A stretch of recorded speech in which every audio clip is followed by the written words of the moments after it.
Mesdames et Messieurs les ministres, les ambassadeurs et les délégués, permettez-moi tout d'abord de renouveler mes félicitations au gouvernement des Fidji et à la FAO pour l'accueil et l'organisation de cette 34e conférence régionale Asie-Pacifique. La France partage les priorités qui ont été identifiées au cours de nos travaux sur le climat, la nutrition, la sécurité sanitaire des aliments ou la décentralisation. Permettez-moi juste quelques remarques sur ces objectifs et sur les moyens pour les atteindre. Sur les objectifs tout d'abord, en ce qui concerne le climat, la France salue l'engagement de la FAO à faire valoir la place de l'agriculture dans l'atténuation et l'adaptation au changement climatique.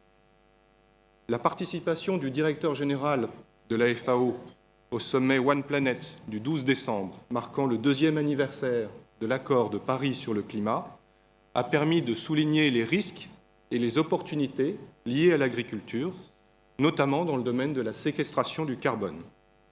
Désormais, la priorité doit aller à l'exécution des engagements pris dans le secteur de l'agriculture, de la pêche et de la forêt, dans les contributions déterminées au niveau national pour mettre en œuvre l'accord de Paris. Sur la nutrition, la France reconnaît le poids particulier en Asie-Pacifique du triple fardeau de la malnutrition et la nécessité de développer les productions locales afin qu'elles soient plus nutritives, plus diversifiées et plus saines. Sur la sécurité sanitaire des aliments, la France soutient la stratégie « Un monde, une santé » partagée par la FAO, l'Organisation mondiale de la santé et l'Organisation mondiale de la santé animale, afin de promouvoir une approche multisectorielle et une meilleure coordination entre les secteurs de l'agriculture, de la santé, de l'éducation ou de l'environnement, au niveau mondial, régional ou national. Sur la décentralisation, la France appelle à poursuivre la coopération sur le terrain entre les 3 Romaines, la FAO, le Programme alimentaire mondial et le Fonds international de développement agricole, et les autres agences des Nations unies, pour répondre au mieux aux besoins exprimés par les pays. S'agissant des moyens, vous connaissez l'attachement de mon pays pour l'agroécologie, afin de favoriser le développement de systèmes agricoles et alimentaires durables et équilibrés du point de vue économique, social et environnemental, en mettant l'accent sur l'agriculture familiale. Vous connaissez également l'engagement de mon pays dans le domaine de la recherche.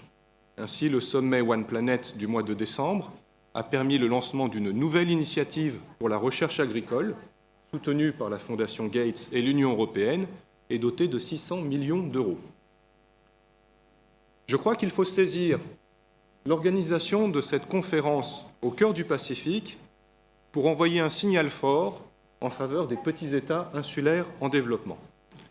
Les territoires français du Pacifique sont confrontés aux mêmes réalités d'isolement, d'éloignement, de faiblesse des ressources, d'étroitesse des marchés et de vulnérabilité par rapport au climat. C'est pourquoi, au sommet One Planet, la France a également lancé une initiative pour les petits États insulaires en développement du Pacifique, qui sont des sentinelles du climat. Et j'espère que cette initiative permettra à l'Agence française de développement de soutenir l'agriculture, la pêche et la forêt dans cette région. Enfin, dernier thème essentiel pour le Pacifique, la croissance bleue. La France est convaincue que le développement durable de la pêche et de l'aquaculture, la protection des récifs coralliens ou la restauration des mangroves portent des solutions aux problèmes de pauvreté, de faim, de malnutrition, de vulnérabilité au changement climatique ou de sécurité sanitaire des aliments. Monsieur le Président, vous pouvez compter sur l'appui de mon pays pour mettre en œuvre une approche ambitieuse de la FAO dans la région Asie-Pacifique. Je vous remercie.